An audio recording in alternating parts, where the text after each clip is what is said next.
Bismillahirrahmanirrahim. Cukup melakukan isyarat, yang isyarat itu pasti difahami sebagai Artinya kalau orang memahami Quran hadis seperti itu, hal-hal yang mungkin nggak terlintas dalam pikiran Anda, ternyata itu jadi dalil. Artinya apa? Rasulullah yang bisa ngendikan saja kadang menjelaskan sesuatu pakai isyarah. Nah, dengan demikian terus jadi rumus al-isyarah al-mufhimah bimanzilatin nutqi. Isyarah yang memahamkan sama dengan ucapan. Sehingga ini pengganti ijab qabul.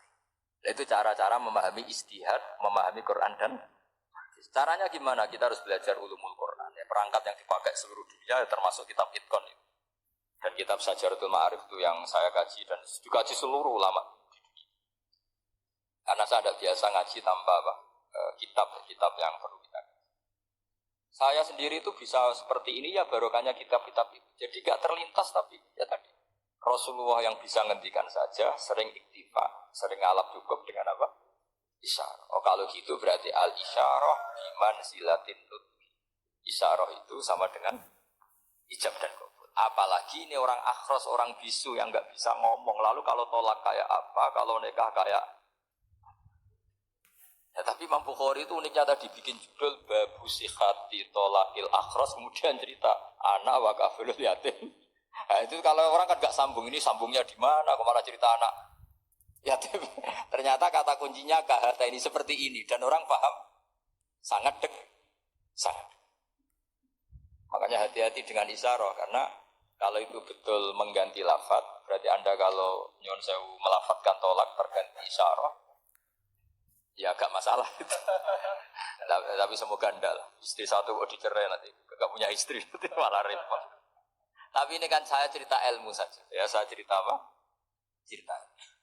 Jadi kalau ada orang bilang semua yang ada di dunia itu ada di Quran. Itu caranya ya seperti ini, jangan kayak orang-orang yang terlalu tekstual.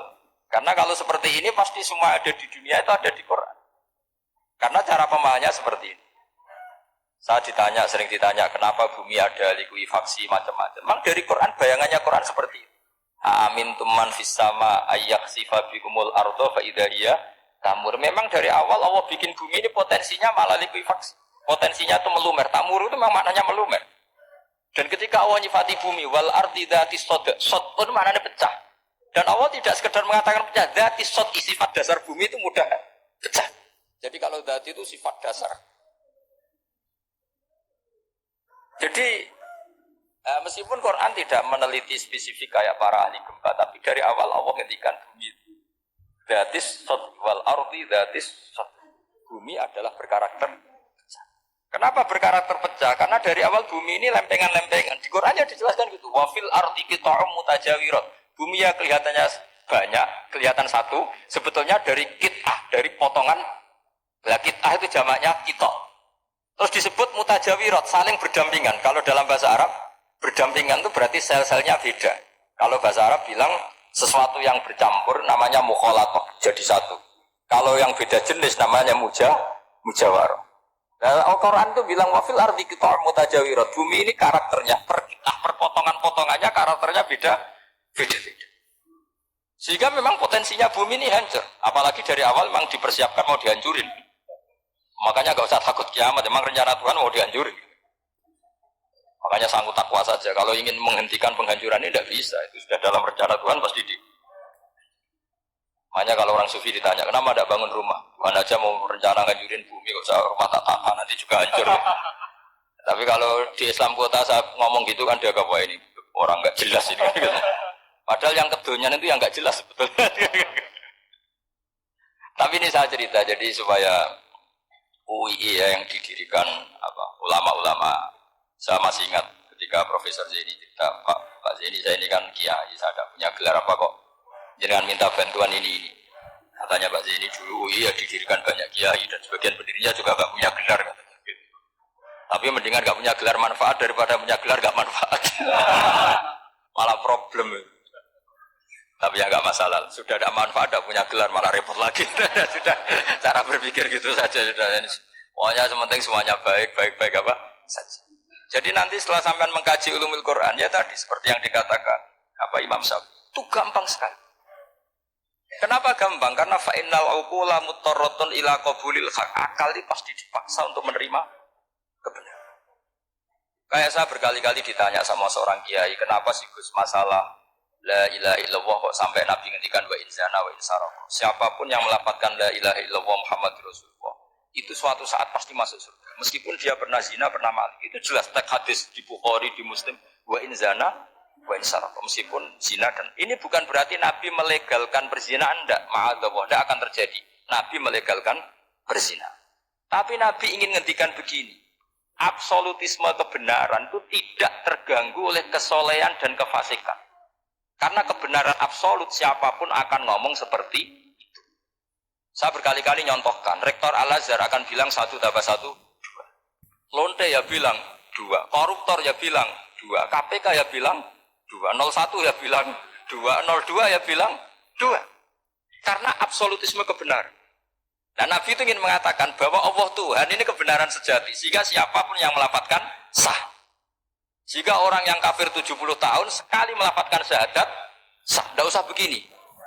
Pak kafir, soleh dulu ya beberapa tahun gitu. Baru Anda sah melafadzkan kalimat la ilaha. Tidak ada seperti itu. Semua ulama ijma orang kafir 70 tahun melafadzkan la ilaha illallah sekali langsung menjadi Muslim. Kenapa sah? Kebenaran absolut tidak bersyarat kesolehan maupun kefasikan. Ya kata tadi orang bilang 1 tambah 1 harus profesor apa anak TK boleh? Jangan mentang-mentang profesor, doktor, rektor, UGM, atau UI.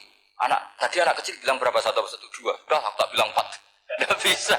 Kebenaran absolut itu orang akan sepak.